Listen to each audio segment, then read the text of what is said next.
May kasong haharapin ang 35 nagpakilalang kasapi ng Royal Security Forces matapos silang ma-intercept ng Philippine Navy sa karagatan ng Tawi-Tawi. Ang detalye mula kay Rocky.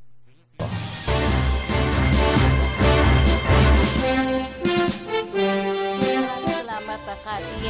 Sinabi nga ng Malacanang na sasampahan ng kaukulang kaso ang mahigit 30 miyembro ng Royal Security Forces matapos nga masabat ng Philippine Navy sa karagatan ng Tawi-Tawi. Samantala, umapila naman ng Malacanang sa mga kritiko na wag nang haluan ng politika ang isyu ng Sabah dahil ginagawa naman ng gobyerno ang lahat upang tugunan ang epekto nito sa mga apektadong residente na nagsilikas mula sa Sabah.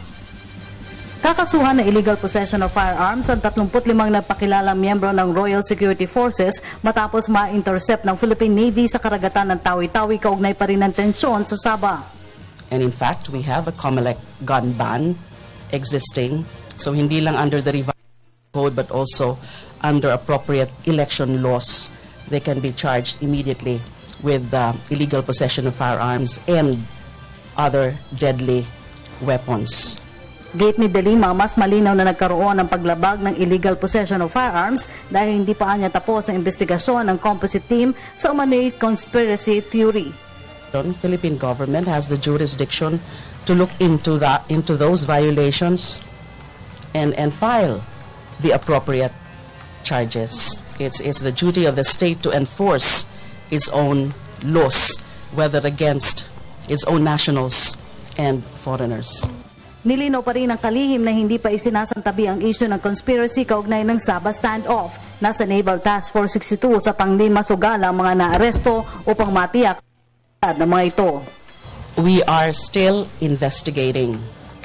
So we are investigating all angles, all aspects of the matter of the so-called Sabah incursion. And that includes the angle of conspiracy. Now, the NBI and the PNP-CIDG have been quietly working on that. Samantala, hiniling naman ng Malacanang na wag nang haluan ng politika ang usapin ng Sabah. Kaugnay ito na umano'y pagpapatigil ng 4 na oras ang barko, lulan ang mga returnees sa Tawi-Tawi upang hintayin ang pagdating ni DILG Secretary Mar Rojas. That's not true. I was with Secretary Mar Rojas last night. In fact, the reason why he said in an interview, a short interview, na intriga lang yan, because he was not even aware of that. What was very clear, he went there to the situation, to see the peace and order situation, to see the relief efforts being done. And he was also surprised bakit may ganung accusation na pinahintay niya.